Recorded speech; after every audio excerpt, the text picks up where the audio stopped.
When my daughter told me to find somewhere else to die, "You're useless now," I packed my bags like the obedient husband I'd always been. 3 days later, I was sitting in a lawyer's office discovering that my supposedly loving wife had played the longest game of chess in history. Victoria was about to learn that sometimes the pawn becomes the king. If you're watching this, subscribe and let me know where you're watching from. Let me tell you how I went from homeless widower to the man holding all the cards. Because, brother, this story has more twists than a pretzel factory. 2 months ago, I was Marcus Sullivan, devoted husband of 43 years and father to one spectacularly ungrateful daughter. When Margaret died of a heart attack at 69, I thought my world was ending. Victoria swooped in during my grief like a vulture in designer clothes, cooing about how difficult this must be for me. "Dad, you can't possibly manage this big house alone," she'd said, her voice dripping with fake concern. "The stairs, the maintenance, all those memories. It's not healthy." I should have seen the calculation behind her concern. Victoria had always been Margaret's favorite, her little princess who could do no wrong. When she married that investment banker Kevin and started producing grandchildren, Margaret doted on them all. Meanwhile, I was just the man who worked double shifts and paid the bills. After the funeral, Victoria became increasingly insistent about my situation. She'd bring Kevin over for family dinners where they'd corner me with real estate pamphlets and retirement community brochures. "Dad, these places are wonderful. You'd have people your own age, activities, no responsibilities." What they meant was no inheritance to split, no inconvenient father to deal with. The final blow came last Tuesday. I'd been living in what Victoria now called our house for 6 weeks since Margaret's death, still sleeping in the guest room because I couldn't bear to pack up our bedroom. Victoria arrived unannounced, with Kevin and 2 large suitcases. "Dad, we've made a decision. Kevin got the promotion, and we need to move into town immediately. This house is perfect for us." I stared at her, not quite comprehending. "Move in, but this is my home." Victoria's mask slipped for just a moment, revealing the cold calculation underneath. "Actually, Dad, according to Mom's will, I inherited everything. The house, the investments, all of it. I've been letting you stay here out of kindness, but it's time for you to find your own place." The words hit me like a sledgehammer to the chest. "Victoria, surely there's been some mistake." "No mistake. Mom knew I'd take better care of her legacy than you ever could. You never understood money or investments. You were just the husband. Just the husband." 43 years reduced to those 3 words, 43 years of working 60-hour weeks of overtime shifts at the plant of calloused hands and an aching back so Margaret could stay home with Victoria so our daughter could have piano lessons and college tuition. That's when she delivered the killing blow. "Find somewhere else to die. You're useless now." I packed my things in a daze. 43 years of marriage fitting into 2 suitcases and a small box of photos, my tools, my work boots, the watch Margaret had given me on our 20th anniversary. Victoria watched from the doorway, checking her watch like I was making her late for something important. "There's a nice senior complex on Maple Street," she offered with the enthusiasm of someone recommending a decent restaurant. "Very affordable. I'm sure they have openings." Affordable? My daughter was inheriting $33 million, and she was suggesting I check into what was essentially a welfare facility for the elderly. Kevin loaded my suitcases into their BMW with the efficiency of someone disposing of garbage. "Marcus, you'll love having your independence again," he said, not quite meeting my eyes. "No more worrying about house maintenance or property taxes. No more home," he meant. As we drove away, I watched my house, the house I'd bought with my own money, where I'd taught Victoria to ride a bike in the driveway, where Margaret and I had built a life, disappear in the rearview mirror. The irony wasn't lost on me. I'd spent 4 decades working myself into the ground for that house, paying every mortgage payment on time, fixing every leak and crack myself because we couldn't afford contractors. Now I was being driven to a budget motel like an unwanted guest who'd overstayed his welcome. The Sunset Inn was exactly what you'd expect from a place charging $49 a night. Thin walls, thinner towels, and a carpet that had seen better decades. Victoria handed me $200 in cash like she was tipping a valet. "This should cover you for a few days while you get settled," she said. "I'll have Kevin transfer some money into your account once we sort through Mom's paperwork, some money from my own inheritance." After they left, I sat on the sagging mattress and tried to process what had just happened. In the span of 3 hours, I'd gone from grieving widower to homeless senior citizen. The woman I'd raised, loved, and sacrificed for had discarded me like a broken tool. But as I sat there in that depressing motel room, something began nagging at me. Margaret had always been meticulous about her affairs, obsessively organized about important documents. She'd shown me the will years ago, explaining her wishes, making sure I understood everything. and I was absolutely certain that's not what it had said. Margaret had been many things, traditional, sometimes stubborn, occasionally distant about emotional matters, but she wasn't cruel. The woman who'd held my hand through my father's death, who'd surprised me with a new toolbox every Christmas, wouldn't have left me destitute. The next morning I used the motel's Wi-Fi to search for Margaret's attorney, Harrison Fitzgerald, the same lawyer who'd handled our house purchase and various business matters over the years. His office was downtown, a 20-minute bus ride that cost me precious cash but felt necessary. Harrison Fitzgerald was a distinguished man in his 70s, with kind eyes behind wire-rimmed glasses. When his secretary announced that Mr. Sullivan was here about his wife's estate, he looked genuinely surprised. "Marcus, my good man, I was wondering when you'd come in. I tried calling your house several times, but Victoria said you were traveling." Traveling? That's what my daughter had told him. "Mr. Fitzgerald, I need to ask you about Margaret's will." He looked puzzled. "Of course. Didn't Victoria provide you with your copy?" I gave her the original and several copies after the reading. My stomach dropped. "There was a reading, Marcus. You were supposed to be there. Victoria said you were too distraught that she'd handle everything and make sure you received your inheritance." The blood drained from my face as the reality hit me. "Mr. Fitzgerald, I was never told about any reading. Victoria told me she inherited everything." Harrison Fitzgerald's expression shifted from confusion to alarm. He reached for a thick file folder, his movements suddenly urgent. "Marcus, that's impossible. Your wife's will is very specific about your inheritance." He pulled out a document. I recognized Margaret's neat signature at the bottom, witnessed and notarized.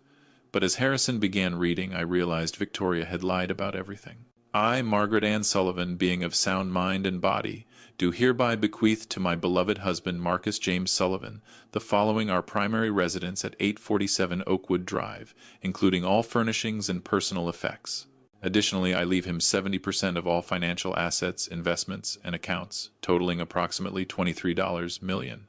My head started spinning. $23 million. The house. 70% of everything. Harrison continued reading, his voice growing more serious. "To my daughter Victoria Sullivan Hayes, I leave $10 million to be held in trust with distributions beginning on her 45th birthday, contingent upon her treatment of her father following my death, contingent upon her treatment of me."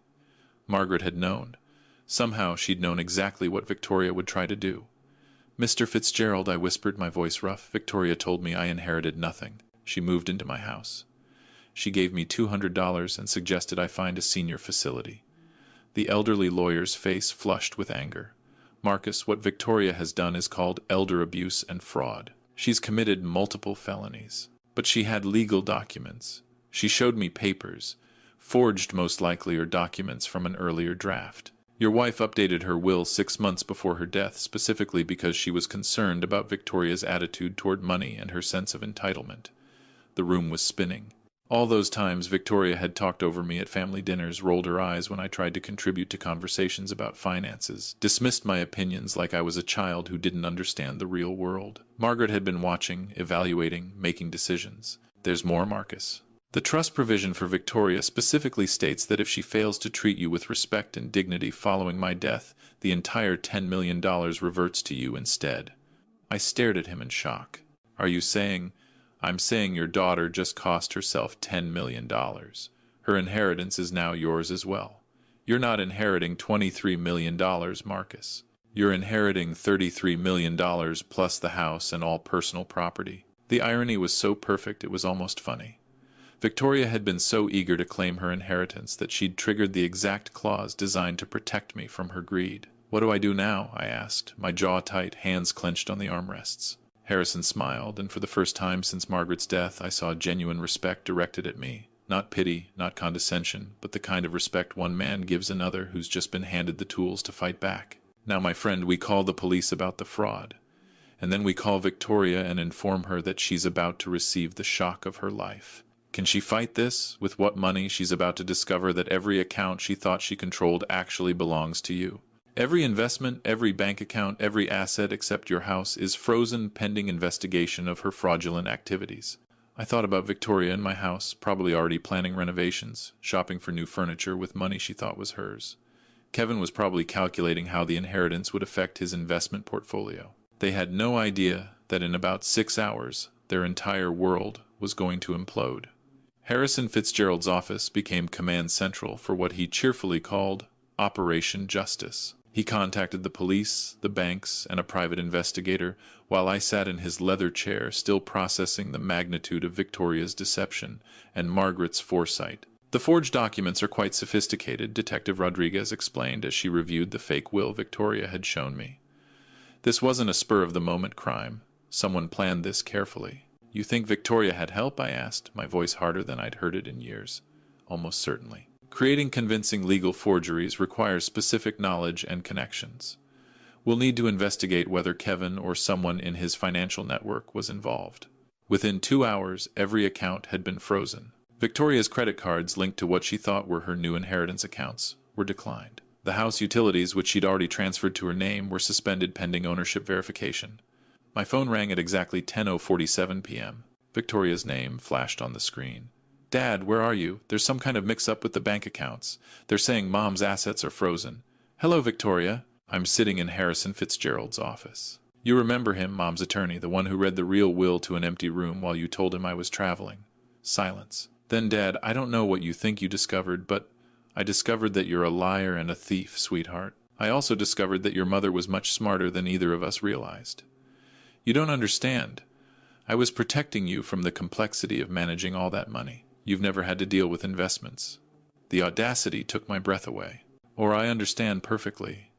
You forged legal documents, committed fraud, and threw your 70-year-old father out of his own house because you thought I was too stupid to notice. Her voice turned sharp, desperate. Dad, you're confused. The grief has been overwhelming, and someone is obviously taking advantage of your emotional state. Even caught red-handed, Victoria was trying to manipulate me, trying to make me doubt my own mind, my own competence, just like she'd been doing for years. Victoria, dear, let me clarify something for you. Not only did you never inherit anything, but your actual inheritance, the 10 million your mother left you, is now mine as well, thanks to a lovely clause she included about treating me with dignity and respect. That's impossible. Detective Rodriguez is sitting right here if you'd like to discuss the impossibility of fraud charges with her. The phone went quiet. I could almost hear Victoria's mind racing, calculating, searching for an angle. Dad, please. Can we meet somewhere and talk about this reasonably? I'm sure we can work something out. Oh, we'll definitely be meeting soon. At the courthouse when you're arraigned, you wouldn't dare press charges against your own daughter.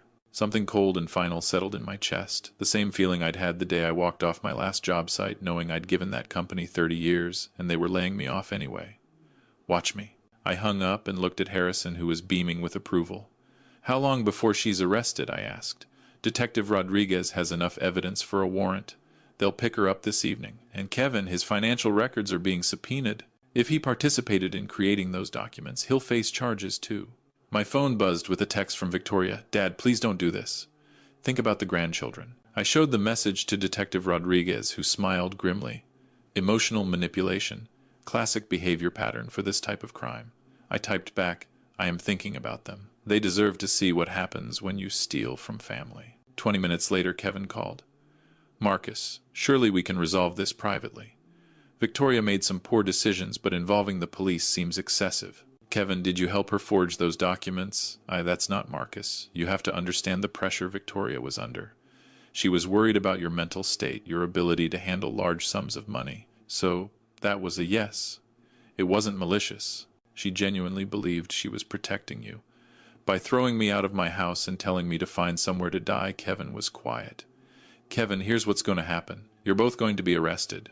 You're both going to face federal fraud charges. And I'm going to be sitting in my house, watching it all unfold.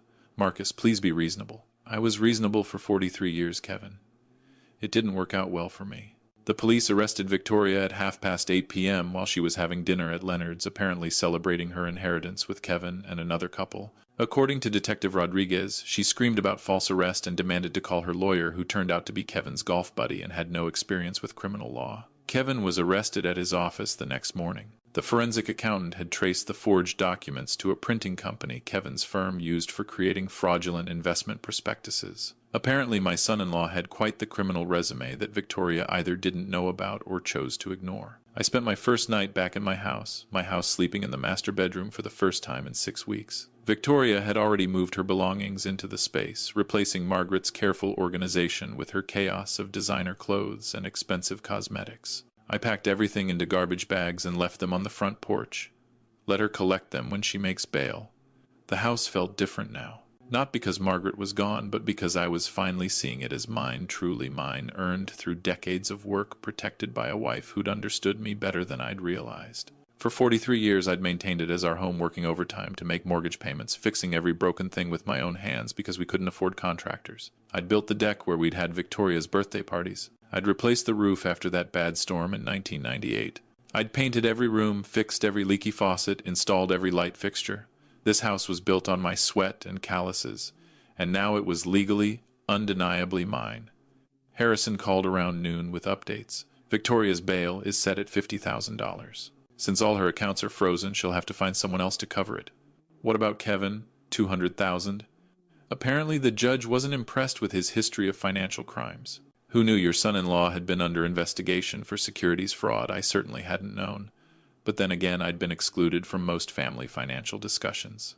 Victoria and Kevin had always spoken to me like I was a child when money came up, simplifying concepts they assumed I couldn't understand, talking over me like I was some old man who didn't know how the world worked. They were about to learn how much I'd actually understood. Harrison, I want to make some changes to the house. Victoria had contractors lined up to renovate. I'd like to proceed with some of those plans, but with my own vision.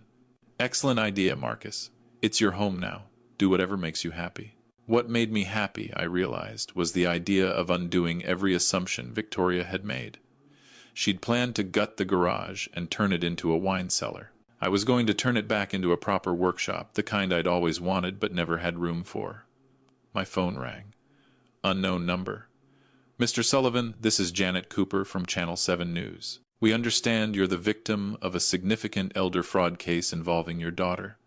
Would you be willing to share your story? Word was getting out. In a city this size, the arrest of a prominent investment banker and his wife for defrauding his elderly father-in-law was news. Miss Cooper, I appreciate your interest, but I'm not ready to make public statements.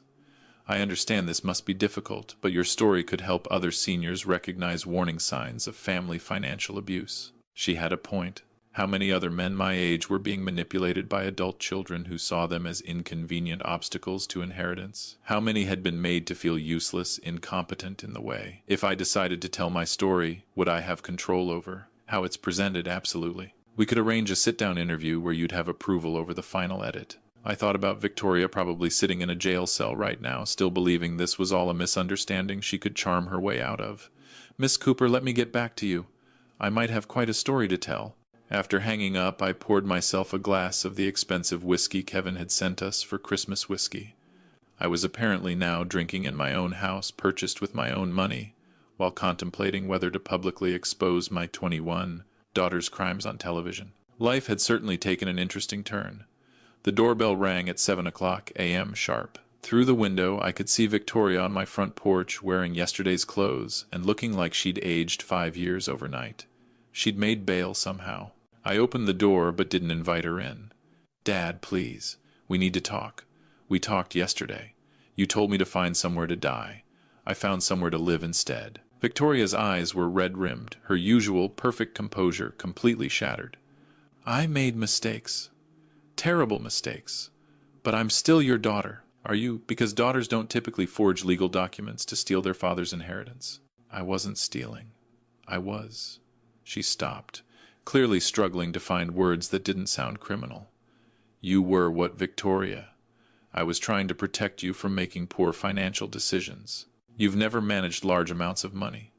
Even now, even after being arrested for fraud, she couldn't admit the truth. In Victoria's mind, she was still the victim of my unreasonable expectations, still the smart one dealing with her incompetent father. Victoria, let me share something your mother told me 6 months before she died. She said she was worried about your sense of entitlement, your attitude toward money, and how you treated people you considered beneath you. Her face went pale. Mom never said that. She said you reminded her of her brother Leonard. Charming, successful, and completely incapable of thinking about anyone but yourself. She told me she was changing the will specifically because she was afraid of what you'd do to me if you had control. That's a lie. I pulled out my phone and showed her a video file. Actually, it's not. Your mother recorded a message explaining her decision to be played if you ever contested the will or if you treated me poorly after her death. Victoria stared at the phone like it was a snake. She knew, sweetheart. She knew exactly who you were underneath all that charm. The only thing she didn't predict was how far you'd actually go. Play it, she whispered. I touched the screen, and Margaret's voice filled the morning air, clear, measured, and absolutely devastating. If you're hearing this, Victoria, it means my fears about your character were justified. I hoped I was wrong. I hoped that my daughter had more integrity than I suspected. But if Marcus is playing this recording, it means you've proven me right in the worst possible way. Victoria sank onto the porch steps as Margaret's voice continued. I spent 43 years watching your father sacrifice everything to take care of our family. He worked double shifts to help pay for your college while I managed the household accounts. He postponed his dreams, gave up opportunities to start his own business, and poured himself into being the provider he thought we needed. The recording continued for 3 more minutes, each word carefully chosen, each sentence a scalpel cutting through Victoria's justifications and self-deceptions. By the time you hear this, you'll have discovered that treating your father poorly has cost you everything. I hope it was worth it. When it ended, Victoria was crying. Not the pretty tears she'd used to manipulate people since childhood, but ugly, broken sobs. She hated me, she whispered. No, Victoria. She loved you enough to hope you'd prove her wrong. You chose to prove her right instead. She looked up at me, mascara streaking her cheeks. What happens now? Now you face the consequences of your choices. The fraud charges, the investigation, the public humiliation when this story hits the news. The news Channel 7 wants to interview me about elder financial abuse. I'm thinking of saying yes. Victoria's face crumpled completely. Dad, please. Think about what this will do to the grandchildren, to Kevin's career, to our whole family. I am thinking about it. I'm thinking about how you didn't consider any of those things when you decided to commit multiple felonies. She stood up slowly, looking older and more defeated than I'd ever seen her. I know you won't believe this, but I never meant for it to go this far. I wanted the money. I wanted the security, the status. I wanted to never have to worry about anything again. For the first time since this nightmare began, Victoria was telling the truth. I believe you, sweetheart, but wanting something doesn't justify destroying people to get it. She nodded, tears still flowing. What can I do to fix this? You can start by admitting what you did was wrong. Not misguided, not protective, not complicated. Wrong. It was wrong. Her voice was barely a whisper. It was completely, unforgivably wrong. And then you can face whatever consequences come next with some dignity, instead of trying to manipulate your way out of them. Victoria looked at me for a long moment, seeing perhaps for the first time not the pushover father she'd always known, but the man who'd just outmaneuvered her completely. I deserved this, didn't I? Yes, Victoria. You absolutely did. 3 days after Victoria's porch confession, Kevin's mother showed up at my door. Eleanor Hayes was everything I'd expected, perfectly coiffed, dripping with jewelry, and radiating the kind of entitlement that only comes from 3 generations of inherited wealth. Marcus, we need to discuss this situation rationally. I invited her in, curious to see what version of reality the Hayes family had constructed to explain their son's felony charges. Eleanor settled herself in my living room like she was granting me an audience. Kevin made some poor choices, obviously, but prosecuting him seems rather vindictive, don't you think? Vindictive? Her son had helped steal my inheritance and thrown me out of my own house. Kevin was following Victoria's lead. He didn't understand the full situation. The woman was actually trying to blame my daughter for her son's criminal behavior. I had to admire the audacity. Mrs. Hayes, Kevin created forged legal documents. That's not following someone's lead. That's conspiracy to commit fraud. Kevin's lawyer believes we can reach a settlement that benefits everyone. You get your house back, Victoria faces appropriate consequences, and Kevin avoids the publicity of a trial. Appropriate consequences. As if Victoria's crimes were a minor etiquette violation. What kind of settlement? Eleanor smiled, clearly believing she'd found an opening. Kevin's family is prepared to compensate you for your inconvenience. Let's say $2 million in exchange for dropping the charges against Kevin. $2 million to forgive the man who'd helped steal $33 million from me. Mrs. Hayes, your son participated in a scheme that cost me everything I owned. You think $2 million covers that? Marcus, be realistic. Kevin has a career, children, a reputation to maintain. Sending him to prison serves no one. It serves justice. Eleanor's polished facade cracked slightly. Justice. You're destroying multiple families over money you'd never have known how to manage anyway. There it was. The same condescending attitude that had poisoned my relationship with Victoria. In their world, I was just the working man who'd gotten uppity. the blue-collar guy who didn't understand how real money worked. "Mrs. Hayes, I think we're done here. Marcus, please reconsider. 5 million, final offer. $5 million to let Kevin walk free." The amount was staggering, but the principle was non-negotiable. "My answer is no." Eleanor stood her composure completely restored. "Very well. But you should know that Kevin's legal team has found some interesting information about your wife's business practices.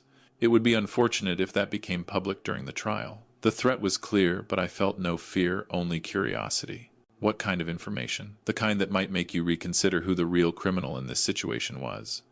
After she left, I called Harrison immediately. "Marcus, whatever they think they found, it doesn't change the facts of Victoria and Kevin's crimes. But could it affect the case potentially? If they can muddy the waters enough, create doubt about Margaret's character or business practices, it might influence a jury." I thought about Margaret, about our marriage, about all the secrets that might be buried in 43 years of shared life. She'd always handled the finances, always managed the investments. I'd been too busy working to pay much attention to where the money went after I brought it home. "Harrison, I want to know everything about Margaret's business. Every deal, every partnership, every potential irregularity." "Marcus, are you sure? Sometimes the past is better left alone. The Hayes family is threatening to drag Margaret's memory through the mud to protect their criminal son. I'd rather know the truth first." That evening I sat in my workshop reclaimed from Victoria's wine cellar plans and began going through Margaret's files systematically. She'd been meticulously organized, every document dated and categorized. But as I dug deeper into her business records, I began finding things that didn't quite make sense. Payments to shell companies, consulting fees that seemed excessive, partnerships with firms that appeared to exist only on paper. By midnight, I discovered something that changed everything I thought I knew about my wife. The private investigator Harrison recommended was a sharp-eyed woman named Carol Chen who specialized in financial crimes. She spent 6 hours in Margaret's old office, photographing documents and building what she called the real picture of my wife's business empire. "Mr. Sullivan, your wife was running a sophisticated money laundering operation through her consulting firm. We're talking about millions of dollars in illegal transactions over the past decade." The revelation hit me like a punch to the gut. "That's impossible." Margaret was the most careful person I knew. "I'm sorry, but the evidence is overwhelming. She was washing money for organized crime families, using her legitimate business as a front." I stared at the documents spread across Margaret's desk: invoices for services never rendered, consulting contracts with companies that didn't exist, payment schedules that corresponded with known criminal activities. How long has this been going on? Based on these records, at least 12 years. Probably longer. 12 years. While I was working overtime at the plant, coming home exhausted, proud that my wife's business was doing well enough that we could finally afford nice things, she'd been facilitating criminal enterprises. "Mr. Sullivan, there's more. The 10 million Margaret left Victoria, that money came directly from laundered funds. If the FBI discovers this, they'll seize everything as proceeds of criminal activity." The room started spinning. Everything, the house, the investments, all of it. Unless— Carol looked uncomfortable. "Unless Victoria and Kevin's legal team already knows about this and is planning to use it as leverage. If they tip off the FBI about your wife's crimes, they might be able to negotiate immunity in exchange for cooperation. My daughter and her husband weren't just thieves. They were holding a nuclear weapon over my head. What are my options? Legally, you could contact the FBI yourself, come forward voluntarily, and hope for leniency. You'd lose most of the money, but you might keep the house. And if I don't, Victoria and Kevin's lawyers will probably leak this information strategically. You'll lose everything anyway, but you'll also face potential charges for unknowingly benefiting from criminal activity." I thought about Eleanor Hayes's smug confidence, her certainty that I'd accept their settlement offer. They'd known about Margaret's crimes all along. "Carol, how did they find out about this?" "Kevin's an investment banker. He'd have recognized the patterns in your wife's financial records. The question is, what are they planning to do with this information?" My phone rang. Victoria's number. "Dad, we need to meet tonight. There are things you need to know about Mom that change everything." "I already know Victoria." Silence. Then, "You know what I know about the money laundering.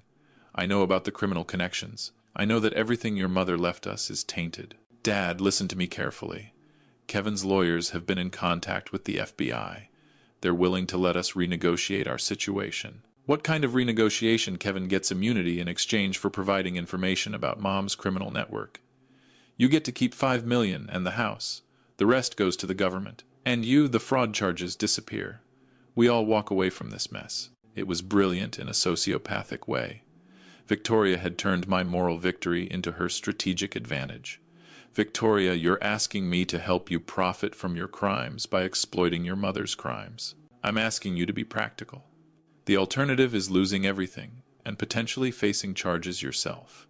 I looked around my workshop at the tools I'd collected over 40 years of honest work. Every wrench, every saw, every piece of equipment bought with wages I'd earned through sweat and aching muscles. I need time to think. Dad, the FBI meeting is tomorrow morning. Kevin's lawyer needs an answer tonight. After hanging up, I sat in the darkness of my workshop, surrounded by the evidence of Margaret's double life. 43 years of marriage to a stranger, a daughter who'd inherited more than money from her mother. She'd inherited her talent for deception. But she'd made one crucial mistake. She'd underestimated who I was when my back was against the wall. I picked up the phone and dialed Carol Chen. Carol, how quickly can you get me a meeting with the FBI? I have a story to tell them, and I think they're going to find it very interesting. FBI agent Sarah Martinez looked exactly like what Central Casting would order for a federal investigator, serious, intelligent, and completely immune to charm. She sat across from me in Harrison's conference room, recording our conversation and taking notes with mechanical precision. Mr. Sullivan, you understand that by coming forward voluntarily, you're potentially admitting to benefiting from criminal proceeds, I understand. But I'd rather tell you the truth than let my daughter and her husband manipulate this situation to their advantage. I laid out everything. Margaret's hidden business, Victoria's fraud scheme, Kevin's forgeries, the extortion attempt masquerading as a settlement offer. Your daughter believes she can trade information about your wife's crimes for immunity from her own charges. That's exactly what she believes. And she thinks I'll cooperate because I'm afraid of losing everything. Agent Martinez smiled for the first time. Are you afraid, Mr. Sullivan, Agent Martinez? 2 weeks ago I was a grieving widower sleeping in a budget motel. Today I'm sitting here voluntarily confessing to federal agents about my dead wife's criminal enterprise. Fear is no longer my primary emotion. What is anger? Pure, crystallized anger at being manipulated by people who underestimated me for decades. Agent Martinez's smile widened. Mr. Sullivan, would you be willing to wear a wire? 3 hours later, I was sitting in my living room with a recording device taped to my chest, waiting for Victoria and Kevin to arrive for what they thought was a surrender meeting. They knocked at exactly 8 p.m., both dressed like they were attending a business dinner. Kevin carried a briefcase that probably contained immunity agreements and settlement papers. Dad, you look better than you have in weeks, Victoria said, kissing my cheek like nothing had happened. I feel better. Clarity has that effect. Kevin opened his briefcase with the efficiency of someone who'd conducted similar negotiations before. Marcus, our lawyers have structured this very favorably for you. You retain the house $5 million in clean assets and complete immunity from any charges related to Margaret's activities. Clean assets. That's an interesting phrase. Victoria shot Kevin a warning look. Dad, the important thing is that we're all protected. The past stays buried and we all move forward. What about the $33 million Margaret actually left me, Dad? That money is tainted. It can't be separated from Mom's criminal activities. Taking $5 million is the best outcome possible. And you two, what do you get out of this arrangement? Kevin leaned forward, his confidence returning. We get to put this unfortunate misunderstanding behind us. Victoria's charges disappear, my reputation remains intact, and our family can heal. Misunderstanding. He was still calling felony fraud a misunderstanding.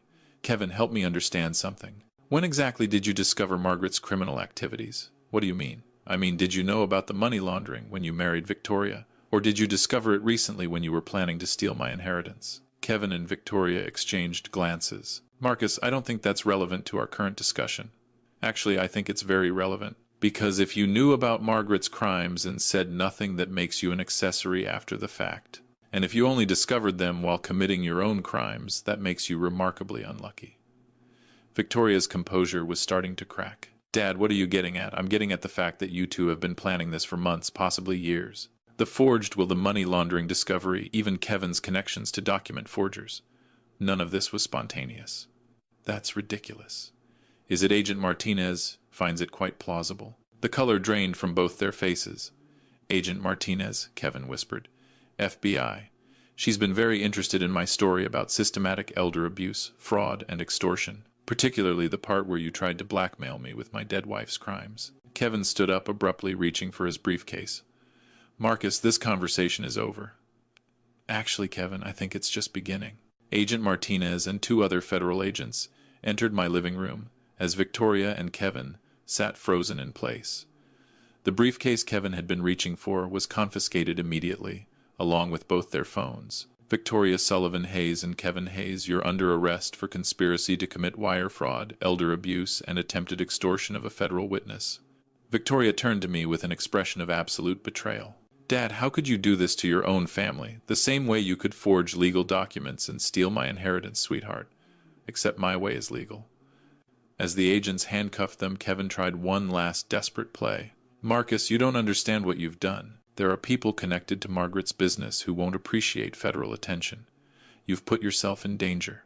Agent Martinez paused in reading them their rights. Mr. Hayes, are you threatening a federal witness? I'm warning him about the reality of his situation. The reality, Agent Martinez said coldly, is that you just added witness intimidation to your charges. After they were removed, Agent Martinez sat back down across from me, her expression softer now. Mr. Sullivan, Kevin's warning might not be entirely empty.